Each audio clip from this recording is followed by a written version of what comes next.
Okay, isang mapagpalang araw ulit sa ating lahat mga kapatid.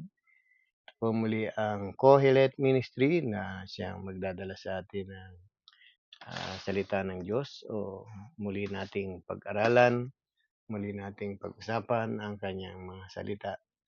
Alam ng Diyos na kapag ginagawa natin yung mga bagay na ito, siya po ay nabibigyan natin ng kapurihan. So welcome po ulit sa ating gawain at hopefully na natutunan natin sa mga previous lesson ay nakatulong yung ating napag-usapan. Nakatulong ito sa ating, sa bawat isa sa atin lalo higit sa pagkakaroon ng kaligtasan. So nakita natin, natapos natin yung response ng isang sinners sa Diyos na siyang magliligtas. Ano ba yung nire-require ng kaligtasan sa atin? So nakita natin yung tuparin ang kalooban ng Ama na nasa langit. Kaya sabi ng Panginoon sa Matthew 7 verse 21, hindi lahat ng tumatawag sa aking Panginoon, Panginoon ay papasok sa kaharian ng langit, kundi yun lamang sumusunod sa kalooban ng ating Amang o ng aking Amang nasa langit. So kung mapapansin natin, inisa-isa natin ano ba yung kalooban ng Ama.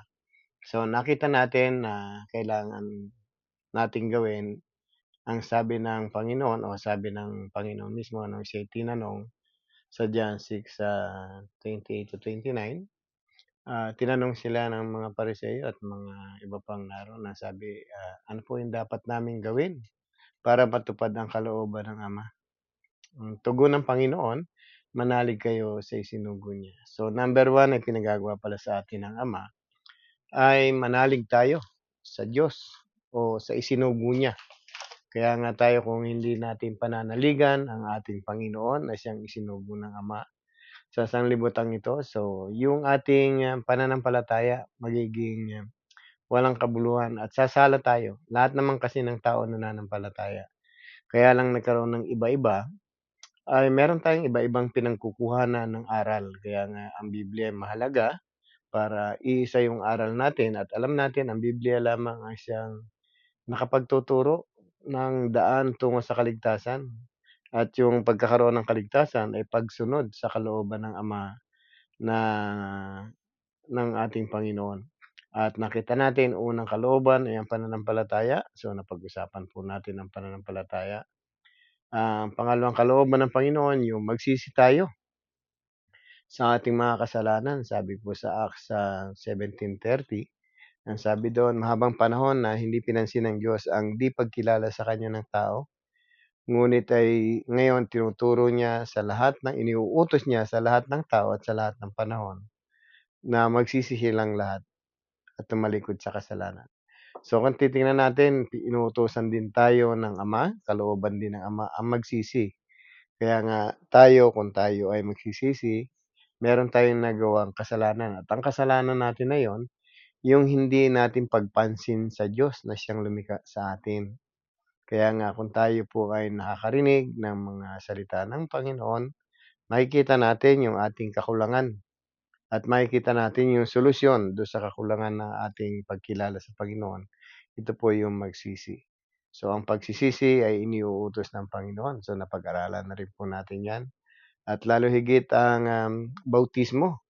Ang bautismo ay isa sa pinakamahalagang hakbang na iniuutos ng Ama na tayo ay kinakailangang mabautismuhan.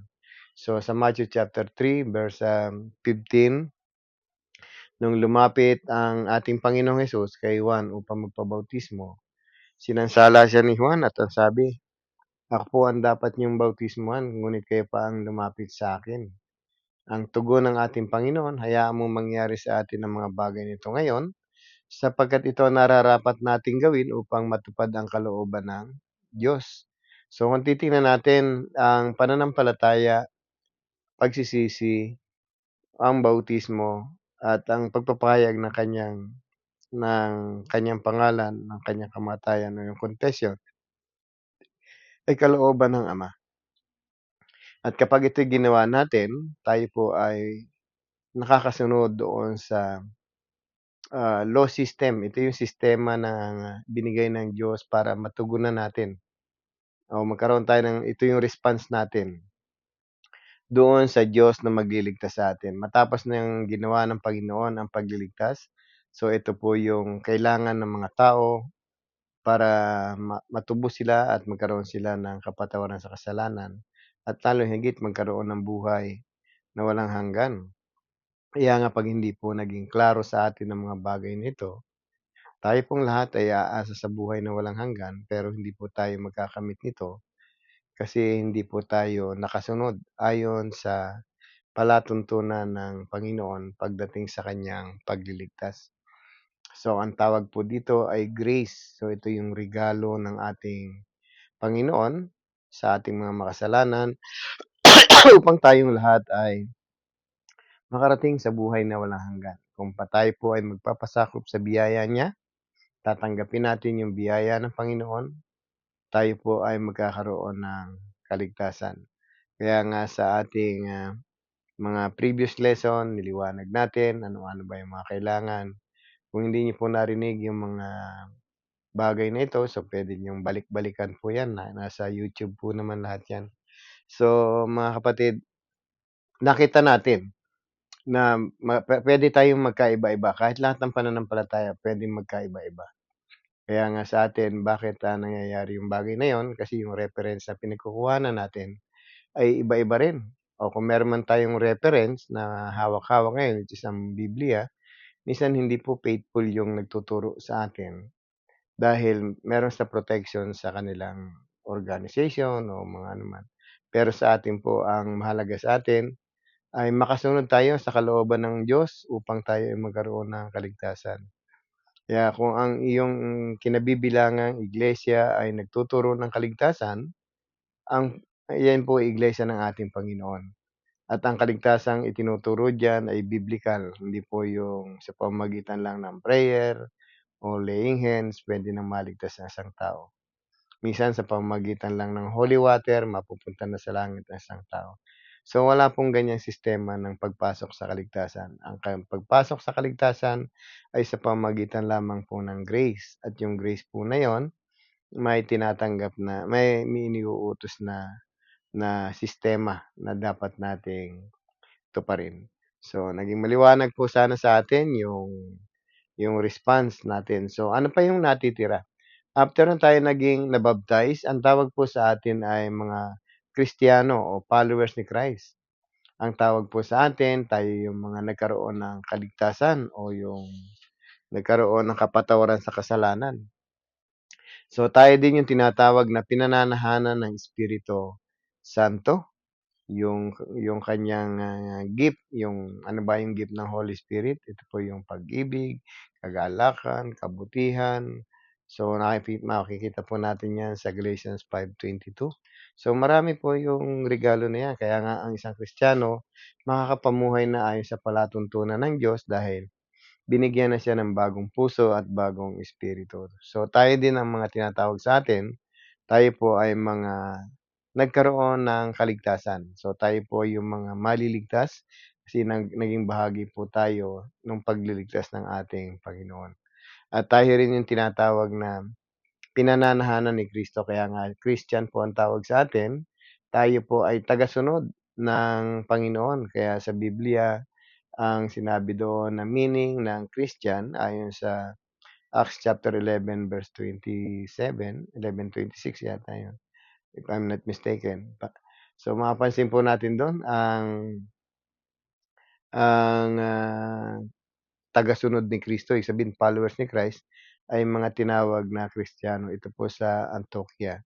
At ang higit sa lahat tayo naging kabilang sa kanyang katawan o yung tinatawag na church. So ang isang tinubos ng Panginoon sa pamamagitan ng kanyang dugo ay sumusunod sa proseso ng system of grace o yung law system na tinatawag o yung paraan ng, Diyos para maligtas ang isang tao at ma-receive yung kanyang biyaya. So, once na tayo po ay nabautismuhan, tayo po ay dinadagdag ng Diyos sa mga taong nagkaroon ng kaligtasan. So, kung mapapansin natin sa Acts chapter 2, yung 3,000 nananampalataya nakarinig ng salita ng Diyos, nanampalataya, in-acknowledge ang ating Panginoon at lalo higit ng mga nagsisi at nagpabautismo. naging bahagi po sila ng katawan ng ating Panginoon. Yung church in Jerusalem, yung unang natatag at, dito natatag ang unang, iglesia. Ito po'y grupo ng mga tao na nagkaroon ng kaligtasan. Kaya po lahat ng nabautismuhan ay ibinibilang sa kanila. Yung kanila doon, ito po yung unang, Kristyanismo. Ito yung mga alagad, ito yung mga kasama pa nila, 120 ang nagsimula sila sa upper room, 120 sila and then nangaral sila and then nagkaroon na ng pagdami at unang conversion nga nila doon everyday sabi 3,000. Kaya nga sa pagkakaroon ng bautismo 'pag ginawa natin 'yon, nagiging kasapi tayo ng iglesia o ng katawan ng ating Panginoon. So, marami pong nagke-claim na ang Panginoon ay ang sila yung tamang iglesia kasi tama yung pangalan, malalaki sila, marami sila, mayayaman sila. So, yun po ang basihan minsan ng katotohanan na iglesia. Pero dito po sa ating pinag-aralan, ang totoong iglesia ng Panginoon ay iisa lang. Ito yung kanyang tinatawag na universal body. So, yung universal body na yan, ang Diyos, ang Panginoon lang ang siyang nagru-rule. Siya yung head of the church. So, tayo po ay kabilang lang. Kung tayo po ay natatag sa lokal na lugar, so tayo po ay, ano man ang pangalan natin, tayo po ay nagiging sangkap nung kanyang universal body, yung one universal body, sa kadahilanang tayo po ay sumunod sa proseso ng ating Panginoon. So, tandaan po natin, tayo ay naging kabilang sa katawan ng ating Panginoon o sa iglesia niya upang tayo ay iligtas niya pagdating ng takdang panahon. So, nakita natin, puwedeng manampalataya ang isang tao, puwedeng magpabautismo o hindi ang isang tao, puwedeng magsisi o hindi ang isang tao. Pero merong bagay na dapat nating isalang-alang, ito po yung kanyang pagbabalik. Anumang oras ay darating ang Panginoon sa pangalawang pagkakataon at, anuman ang pinaggagawa natin sa buhay o tayo man ay sumunod o hindi sa Panginoon, ah, ang Panginoon ay darating pa rin sa pangalawang pagkakataon. Maliwanag po ang sinasabi ng Biblia tungkol dito. Kaya nga dito sa episode natin, episode 55, ang, pag-uusapan natin yung kanyang muling pagbabalik at alam naman natin na ang Panginoon ay nangako sa ating mga alagad. Natatandaan natin sa John 14:2. Sabi niya, "Sa bahay ng aking ama ay maraming silid at, ako'y paparoon upang ipaghanda ko kayo at kapag naipaghanda ko na kayo," ang sabi niya, "ako'y ibabalik para isama ko kayo doon." So, basahin po natin. Ang sabi rito sa sa John chapter 14 verse 2, sabi rito, "Sa bahay ng aking ama ay maraming silid. Kung hindi gayon, sinabi ko sana sa inyo at paroroon ako upang ipaghanda ko kayo ng matitirhan." Verse 3, "Kapag naroon na ako at naipaghanda ko na kayo ng matitirhan, babalik ako at isasama ko kayo sa kinaroroonan ko." So, isang napakagandang pangako ng Panginoon sa kanyang mga alagad. 'Pag sinabing mga alagad, ito po yung kanyang mga na-disciples, na kanyang apostles that time. Kaya nga po tayo kung ang pangako ng Panginoon ay para sa mga apostol lang, hindi niya na sasabihin sana na humayo kayo at gawin niyong alagad ko ang lahat ng bansa. So, ang pangakong ito ay para sa magiging mananampalataya o sa magiging alagad ng ating Panginoon o yung tinatawag na disciples ng Panginoon. Kaya nga sa atin, sa iyong pangalawang pagbabalik niya ay maliwanag na na babalikan tayo ng Panginoon sa pangalawang pagkakataon. Pero bago dumating yung pangalawang pagkakataon na yon, ang Panginoon po kasi ay naparito sa unang pagkakataon. Tatandaan natin sa Isaiah 9:6, inihula ito ni Propeta Isaiah at nangyari ito sa panahon na isinilang ni Mary ang ating Panginoon. So, totoong naparito ang ating Panginoon sa unang pagkakataon.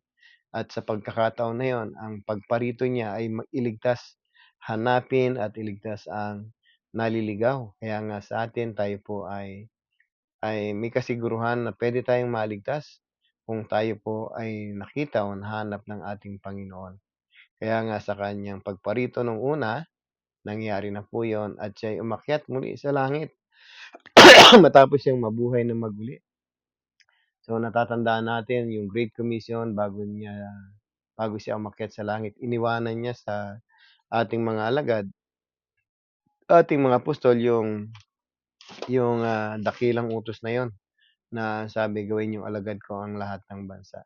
So, mapansin natin ang pagparito ng Panginoon ay nangyari una nung panahon na siya'y isinilang ng ating, ah, Mama Mary na tinatawag. So, mapapansin natin totoo na si Jesus ay naparito sa unang pagkakataon.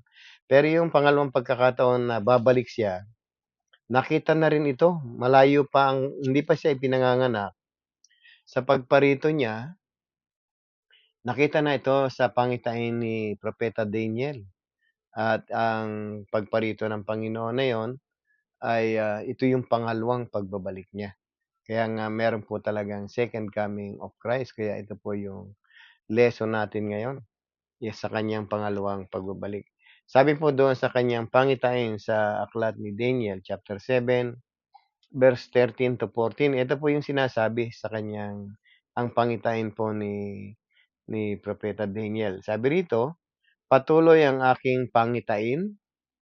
Ang nakita ko naman ay isang tila taong nakasakay sa ulap. Bumababa ito at lumalapit sa nabubuhay magpakailanman.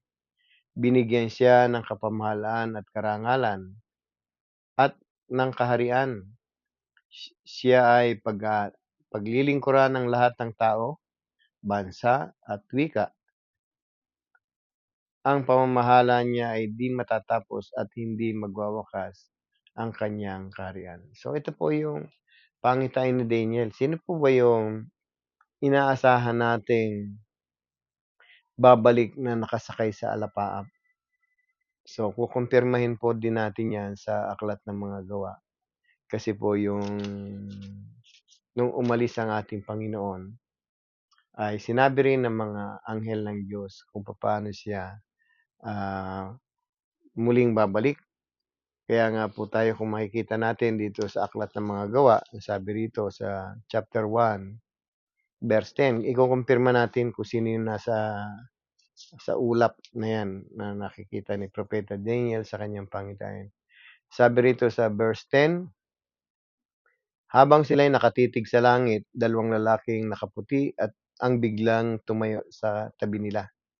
Mga taga Galilea, sinabi nila, bakit kayo naririto at nakatingala sa langit? Itong si Jesus na umaakyat sa langit ay magbabalik tulad na nakita niyong pag-akyat niya." So, mapapansin natin dito na nakatingala sa langit ang mga taga Galilean. Ito yung ating Panginoon at siya ay kung papaano raw nakita nila si Jesus na iniakyat sa langit ay gano'n din na, makikita niya ang kanilang pagbabalik. Kaya nga sa pagbabalik ng Panginoon merong mga bagay na mangyayari. Ito po upang, humatol at pangalawa upang magbigay ng gantimpala. So kung titingnan natin malayo pa po ang kapanganakan ni ng ating Panginoon, nakita na sa hula ito ni Propeta Daniel. At, sabi nga rito, binigyan siya ng kapamahalaan, ng karangalan, ng kaharian. Siya ang, paglilingkuran ng lahat ng tao, bansa at wika. So makapangyarihan itong, ng darating na ito ng ating Panginoon. Malayo pa, hindi pa ipinapanganak siya sa unang pagkakataon, hindi pa siya nadating dito, nakita na ni Propeta Daniel sa kanyang pangitain na itong maghahari na ito ay walang hanggan ang kanyang kapangyarihan at walang hanggan ang kanyang kaharian. So, hindi mawawasak ang kanyang kaharian kailanman. Kaya nga sa atin kung tayo nagiging bahagi ng kanyang kaharian o ng kaniyang iglesia o ng kaniyang kingdom. So, ibig sabihin, tayo po yung sumunod sa kalooban ng Ama kung bakit tayo nagiging bahagi ngayon ng kaniyang kingdom. So, sabi siya patuloy ang kaniyang pangitain. Nakita ko naman ang isang tila taong nakasakay sa ulap. Kaya pagdating ng Panginoon, kasama ng mga ano, sasalubungin natin siya sa ulap. So, tandaan natin meron pong tinatawag na rapture. Hopefully na mapag-aralan din natin 'yun. Maibahagi ko rin sa inyo yung bagay na para maging malinaw sa atin yung kung sino ba yung makakasama sa rapture na ito. So, ang mahalaga rito nakikita natin yung merong Panginoon na siyang babalik sa atin para tayo ay isama at para maghari sa atin magpakailanman. Mas gugustuhin kong maghari siya sa buhay ko kaysa pagharian ako ng sanglibutang ito. Kaya nga sa atin mga kapatid, kung tayo po ay seryoso sa buhay na naghahangad ng buhay na walang hanggan, so merong isang babalik sa atin para maghari sa atin. Kaya nga tayo mga kapatid, sa kanyang pangalawang pagbabalik, wala pa man ang unang pagparito niya, nakita na ni Propeta Daniel ang pagparito ng ating Panginoon. So sa pagparito niya, sabi sa Matthew 25, ang tawag sa kanya anak ng tao rin, kasi naging anak na siya ni Mary. Sa pagparito niya, siya yung magiging hari ng lahat. Kaya sabi do'n sa hula, siya ay magkakaroon ng kaharian at ang kanyang paghahari ay magpakailanman at hindi mawawasak yung kanyang kaharian. Sa Matthew 25 verse 31, sabi rito, "Darating ang anak ng tao bilang hari, kasama ng lahat ng anghel at luluklok sa kanyang maringal na trono." So, darating siya sa pangalawang pagkakataon. Ito yung sa panahon na ng paghuhukom o Judgment Day. Kaya nga sa atin, kung tayo dito sa lupa ay nagkaroon na ng kapatawaran sa kasalanan dahil sumunod tayo sa proseso ng Panginoon, paano tayo mapatawad, paano tayo maligtas. So tayo po ay mapapabilang doon sa hukuman din na yon, pero ang hatol sa atin, not guilty. So ang kasama ng Panginoon sa pagparito, mga hukbong mga anghel. Pag-aaralan po natin 'yun, talagang pagparito ng ating Panginoon, kasama niyang kaniyang mga anghel. So, mapapansin natin, ang Panginoon ay tiyak na darating at sa pagparito ng ating Panginoon, meron siyang gagawin. Sa unang Timoteo chapter 6, basahin po natin. Ang sabi rito sa verse 14, ang sabi, "Ang mga tagubiling ito ay panatilihin ninyong mabisa at walang kapintasan hanggang sa pagdating ng Panginoong Jesucristo." Talaga pong darating ang ating Panginoon sa pangalawang pagkakataon. So, yung mga tagubilin, yung mga teaching ni Apostol Paul kay Timothy at sa mga iglesia, ang sabi, sikapin niyong maging matuwid dito at walang kapintasan o para sa pagdating ng Panginoon, para sa paghahanda sa pagdating ng Panginoon. So, tayo po ay punong-puno ng instruction, papaano tayo magtatagumpay. Ang Biblia po ay punong-puno ng katotohanan sa pagdating ng ating Panginoon. At kaya nga sa atin kung hindi tayo naniniwala sa hula o do'n sa pangitain ni Propeta Daniel, hindi po tayo naniniwala din sa sulat ni Mateo, sa aklat ng mga gawa, sulat ni Lucas. So, maniwala tayo sa teaching ng Panginoon na siya mismo ang nagsabi, babalik ako upang isama ko kayo sa kinaroroonan ko. So, isa pong malaking pag-asa ito sa atin. Kaya nga mga kapatid, magtiis tayo ng konting sa maikling panahon. Konting hirap lang naman ang titiisin natin para magkaroon tayo ng buhay na walang hanggan. Imaginin natin kung sakaling tayo ay magtatagumpay, ilang taon lang ba ang titiisin ko? Ano ba yung tinitiis ng isang tao para sa kapalit ng buhay na walang hanggan? Ang tinitiis natin dito yung masunod yung kalayawan ng ating laman, hanggang hindi na natin napapansin ang Diyos na siyang lumikha sa atin. Kaya nga po tayo, kung tayo makikinig ng salita ng Panginoon, tayo po ay magiging mananampalataya na ibalik niya yung na naibalik tayo ng ating Panginoon sa Kanya, sa Diyos, at napapanumbalik tayo ng Panginoon sa dati nating kalalagayan na dapat tayo ay magkaroon ng buhay na walang hanggan. Originally, ang tao nilikha ng Diyos, wala siyang kamatayan nung unang nilikha si Eva at si Adan. Nagkaroon lang ng kamatayan nung siya ay lumabag sa pinagbabawal ng Diyos na huwag kumain ng bunga kahoy sa gitna ng halamanan.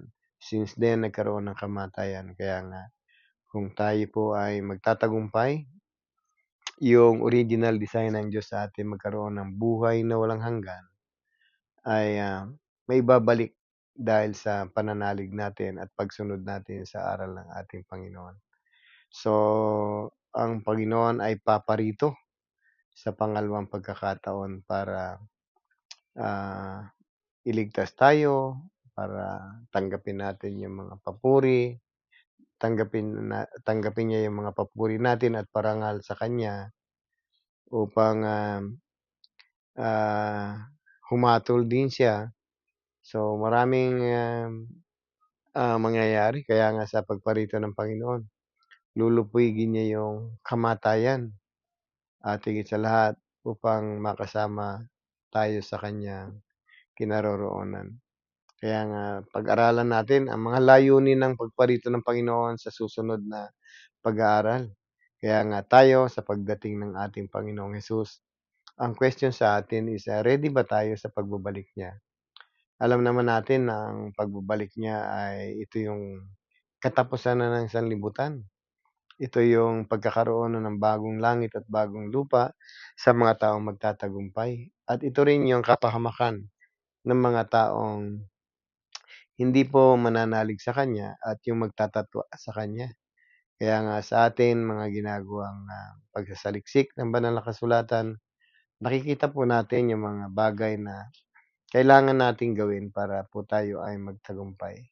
Ayaw po ng Diyos na mapahamak tayo, kaya nga gumawa siya ng isang simpleng paraan na tayo po ay hindi mapahamak. Yung hindi na natin kailangan magpenitensya, hindi natin kailangan ipako sa krus. So, ang binigay sa atin ng Panginoon ay napakadali.